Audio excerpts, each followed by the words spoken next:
আজি বেলতলাত নিৰ্বাচনী প্ৰচাৰ চলাব মুখ্যমন্ত্ৰী হিমন্ত বিশ্ব শৰ্মাই আৰু মুখ্যমন্ত্ৰীৰ এই নিৰ্বাচনী প্ৰচাৰৰ বাবে আজি বন্ধ কৰি দিয়া হৈছে বেলতলা বজাৰ।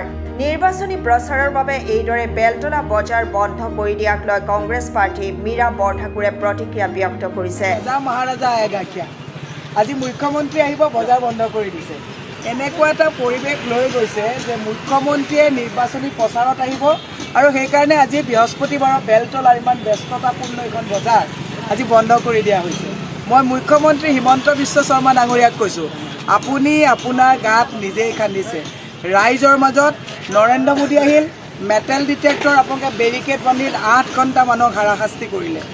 অমিত শ্বাহ আহিল, 6 ঘণ্টা বেৰিকেড বনাই মানুহক আপোনালোকে অশান্তি দিলে। আজি বেলতলা হাইস্কুলত খেলপথাৰত মুখ্যমন্ত্ৰীয়ে নিৰ্বাচনী প্ৰচাৰ চলাব আহিব, তাত আমাৰ একো আপত্তি নাই। মুখ্যমন্ত্ৰী ৰজা নেকি?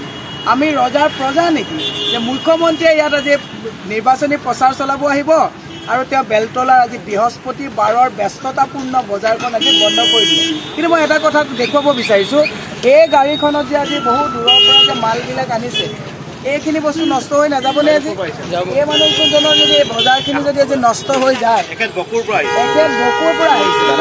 এই বাইদেউ বকুৰ পৰা আহিছে, বকুৰ পৰা ইমান কষ্ট কৰি মাল আনিছে। এইবিলাক হৈছে কেঁচা সামগ্ৰী। এই কেঁচা সামগ্ৰী যদি এতিয়া বিক্ৰী কৰা নাযায়, আজি গোটেই দিনটো সপ্তাহটোৰ লছ হ'ব। মুখ্যমন্ত্ৰীয়ে যদি এই কথাবিলাক চিন্তা নকৰে, মই সেইকাৰণেই কৈছোঁ যে আপোনালোকে গণতন্ত্ৰৰ প্ৰক্ৰিয়াক যদি সঁচাকৈ বৰ্তাই ৰাখিব বিচাৰিছে, এই অগণতান্ত্ৰিক চৰকাৰখন যি ৰাইজৰ দুখৰ কথা নুবুজে। এইগৰাকী মোৰ মা নিচিনা মানুহ, এইগৰাকী বকুৰ পৰা আহিছে, মোৰ বাইদেউ। তেওঁলোকে ৰাতি 3টা বজাতে 3-4টা বজাতে আহিছে।